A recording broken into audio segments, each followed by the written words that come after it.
saya sih sering mengalami gregetan juga ya, tapi makin kesini saya makin lebih tenang gitu. Tapi ternyata bukan hanya itu, bukan saya aja yang mengalami seperti itu ya, tapi saya juga membaca dari the value of the value investor itu. Ini kumpulan, ada beberapa orang yang ditulis di sini gitu ya, ini tulisannya Ronald Wechan. Nah jadi gini, karena memang kan kita itu tidak bisa mengkontrol harga gitu ya, jadi terkadang kita sekarang sebenarnya hitungan kita itu saham itu sudah under value banget gitu ya, sudah banyak lah mosnya ya, margin of safety-nya gitu ya.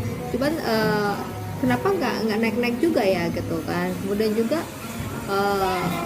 kadang-kadang sebenarnya dia sudah cukup tinggi, tapi kenapa nggak turun gitu ya, nggak berbalik arah gitu. Karena memang banyak hal yang membuat harga itu bisa nggak gerak atau gerak gitu ya. Jadi tapi kalau misalnya apalagi nih kalau saham kalian itu yang itu adalah saham yang tergolong market cap kecil ya, atau sedang gitu, jadi artinya belum banyak dilirik, diketahui atau diminati oleh fund manager gitu.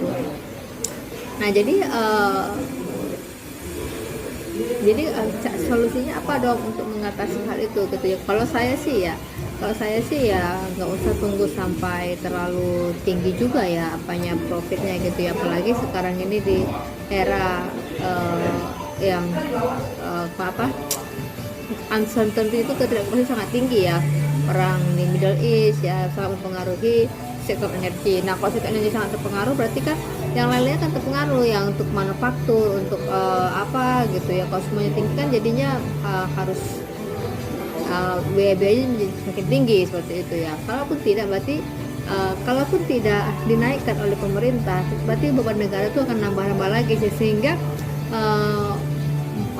pasar saham kita itu juga akan tertekan. Karena apa? Karena sektor keuangannya tidak bisa menunjukkan mungkin growth-nya itu bukan malah growth, malah turun gitu ya, atau juga mungkin net margin akan tergerus gitu. Jadi artinya kalau yang kayak big bank itu udah nggak bisa sudah nggak menarik di mata investor, itu pasti akan kebawa ke bursa efek Indonesia yang akan turun gitu ya. Jadi artinya akan banyak saham-saham yang mungkin nggak naik malah gitu ya, malah turun gitu. Tapi pasti ada sih yang naik pasti, cuman itu berarti ya kita harus lebih cermat lagi untuk melihatnya, kenapa dia apakah di tengah tren bearish itu, atau ya apakah di tengah tren seperti itu saham-saham ini bisa perform gitu ya. Tapi walaupun